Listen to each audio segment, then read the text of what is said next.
Assalamualaikum warahmatullahi wabarakatuh. Waalaikumsalam Waalaikumsalam. warahmatullahi wabarakatuh.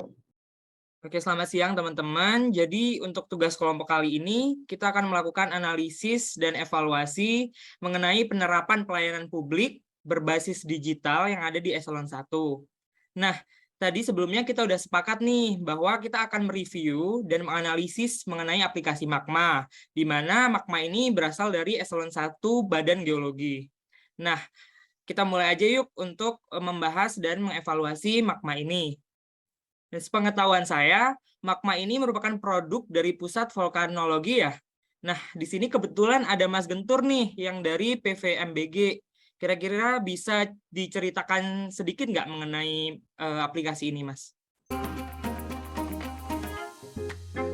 Ya, bisa. Nah, bisa. Saya jelaskan sedikit ya tentang Magma. Jadi aplikasi ini sesuai namanya ya, ini merupakan akronim yang kepanjangan dari Multi Platform Application for Geohazard Mitigation and Assessment di Indonesia. Aplikasi ini adalah multi-platform dalam jaringan yang berisikan informasi dan rekomendasi kebencanaan geologi yang terintegrasi yang meliputi 3 matra kebencanaan, ada gunung api, gempa bumi, tsunami, dan gerakan tanah, yang disajikan kepada masyarakat secara kuasi real-time dan interaktif. Sistem ini dibangun dan dikembangkan secara mandiri oleh PNS Pusat Vulkanologi dan Mitigasi Bencana Geologi sejak tahun 2015 dengan menggunakan teknologi terkini berbasis open source. Magma Indonesia ini meliputi aplikasi yang digunakan secara internal atau pegawai maupun eksternal atau publik. Prinsip utamanya sendiri adalah mengubah data menjadi informasi dan rekomendasi yang mudah dipahami oleh masyarakat umum. Hal ini merupakan manifestasi hadirnya negara secara aktif di tengah-tengah masyarakat dalam upaya mitigasi bencana geologi di Indonesia. Kira-kira gitu, Mas. Wah, keren banget ya ternyata aplikasi ini. Kalau boleh tahu, kira-kira workflow-nya untuk aplikasi ini gimana ya, Mas? Boleh. Sebentar. Saya coba tunjukin dari buku Magma ya, Mas ya.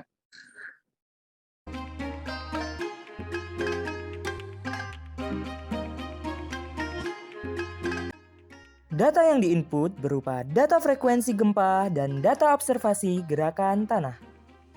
Untuk prosesnya, yakni dengan memodelkan semua atribut pendukung untuk pembuatan laporan, misalnya pembuatan laporan erupsi ke dalam bentuk database, dan didukung dengan sebuah form input di dalam aplikasi yang hanya bisa diakses oleh pengamat gunung api. Kemudian, atribut-atribut tersebut dikompilasi menjadi sebuah bentuk laporan yang prosesnya langsung di-generate oleh aplikasi. Output dari data tersebut berupa 1. Laporan kejadian yang bersifat internal. 2. VONA, Volcano Observatory Notice for Aviation, atau peringatan letusan gunung api untuk penerbangan. Yang ketiga, informasi yang tampil pada pop-up legenda atau icon jika diklik. 4. Peta kawasan rawan bencana. Teman-teman semua, saya barusan sambil coba-coba nih navigasi menunya. Ini kenapa ya untuk matra kebencanaan gunung api menunya lebih lengkap dibandingkan dengan matra kebencanaan yang lain seperti gerakan tanah dan tsunami? Mungkin itu Mas yang bisa jadi poin pertama yang bisa kita ambil untuk peningkatan pelayanan publik ya. Di mana Magma ini seharusnya juga melengkapi elemen-elemen pendukung terkait mitigasi dari matra kebencanaan selain gunung api. Ya betul nggak Mas? Setuju. Benar setuju, Mas. Setuju sih Mas, kan Indonesia banyak juga bencana selain gunung api kan. Kayaknya kita bisa pecah ke 2 poin perbaikan layanannya. Yang pertama, melengkapi elemen pendukung terkait mitigasi gerakan tanah. Dan yang kedua, melengkapi elemen pendukung terkait mitigasi gempa bumi dan tsunami. Boleh sih Mas Indra, kan selain itu juga kalau dari sudut pandang saya pribadi nih ya, pas pertama kali lihat tampilan peta yang itu kan sudah ada banyak legendanya itu. Untuk legenda tuh maksudnya icon-icon warna-warni ini ya, Mas? Yang sebelah sini. Iya Mas, kalau saya jadi kayak bingungnya karena pas di awal buka aplikasi itu kan informasi yang disajikan terlalu banyak. Kalau pertama kali dibuka kayak menampilkan peta kosong saja kan, terus baru layar legenda atau icon yang kita pilih kemudian. Itu bisa nggak sih jadi perbaikan layanan juga? Kayaknya saya sependapat nih sama Mas Rahman nih. Jadi user atau pengunjung Magma ini nanti bisa fokus ke hanya salah satu atau beberapa matra kebencanaan saat melihat petanya. Kira-kira kita udah dapat 3 poin nih ya. untuk perbaikan layanan aplikasi Magma ini. Kira-kira ada lagi nggak ya dari teman-teman? Mas, ini tadi sempat lihat fitur cek lokasi. Itu kita bisa nggak Mas Guntur ya masukin nama lokasi Mas? Dan kalau kita cek lokasi di tombol yang ada di sebelah close form itu nggak terjadi apa-apa setelah kita masukin nama lokasinya. Saya rasa juga agak kurang visible sih jika melakukan input melalui koordinat long lead gitu. Oke, bungkus ya berarti. Kira-kira ada tambahan lagi nggak ya teman-teman? Saya ada dikit nih, Mas. Oke, boleh. Mas Gentur, silakan. Ini bisa coba klik Gunung Semeru nggak, Mas? Letaknya ada di bawah tulisan Surabaya tuh. Oke. Yang ini ya?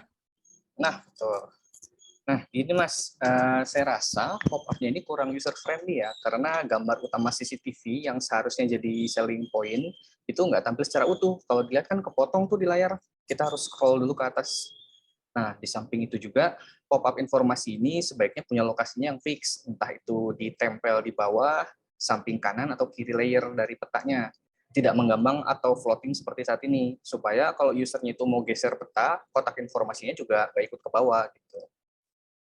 Nah, udah banyak banget ya tadi untuk evaluasi dan masukannya. Kita udah ada 5 poin nih untuk peningkatan layanan aplikasi Magma.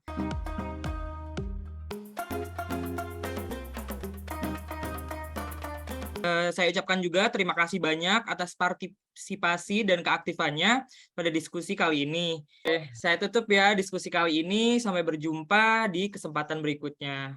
Terima kasih, Mas. Thank you. Terima kasih banyak teman-teman semua. Mas. Jangan